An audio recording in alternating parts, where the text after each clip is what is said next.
Ang programang ito ay rated SPG. Striktong patnubay at gabay ng magulang ang kailangan. Maaaring may masiselang tema, lengguwahe, karahasan, sexual, horror o droga na hindi angkop sa... Ito pumunta lang, ano po nangyari? May nakitang tao sa baba. Hindi ko nga alam kung buhay pa siya.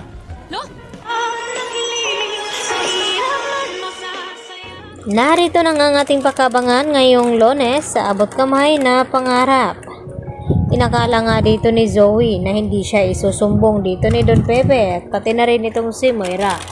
At nagtagumpay na sana itong si Don Pepe na tumakas dito kina Balahadja at Moira. Subalit sa isang pagkakamali ni Don Pepe na nakakuha pala siya ng cellphone dito kay Dax at tumawag dito kay Giselle. At sakto naman na pagkausap dito ni Zoe at dito ni Moira ay narinig mismo ni Zoe na sinasabi ni Don Pepe na ang nagpakidnap sa kanya ay di umano sina Zoe at ito ngang si Moira. At hindi naman masyadong maintindihan dito ni Giselle ang tawag sa kanya ng telepono dahil wala nga signal sa lugar na yon.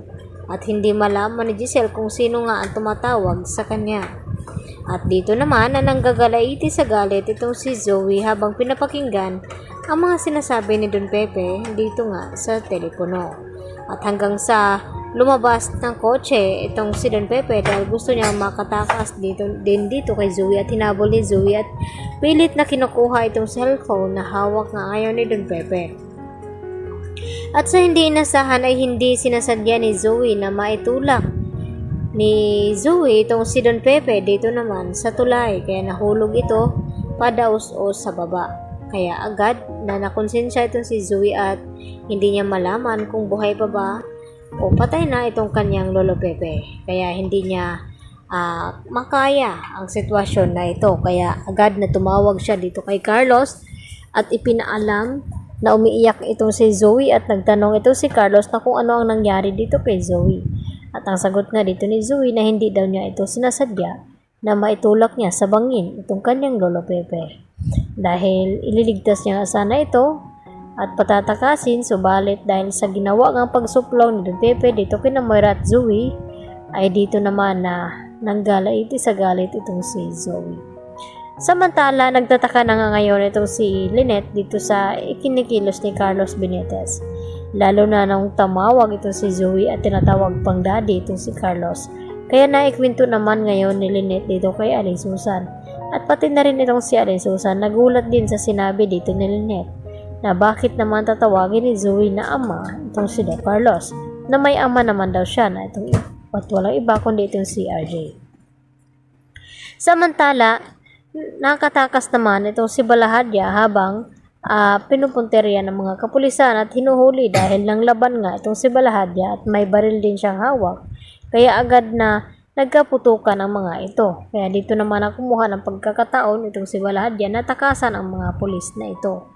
At pati na rin itong si Moira na sa likod nga ito dumaan at hindi nga napansin ng mga kapulisan. At dito nga na sinaliksik ng mga kapulisan ang lugar kung saan baka nandun nakita nila itong si Don Pepe. Subalit tungkod na lamang ang kanilang nakita roon at dinala dito nga sa Apex Hospital at inaabot dito kay Giselle at RJ. At dito na nga na umiyak ng husto itong si Giselle na makita niya ang tungkod ng kanyang pa. At nagulat naman itong si Annalyn na kung bakit maraming tao sa paligid dito sa may tulay. At dito niya nilapitan at nagtanong kung ano daw ang mayroon. At dito naman na sinabi ng matanda na may nakita daw silang nahulog dito sa bangin.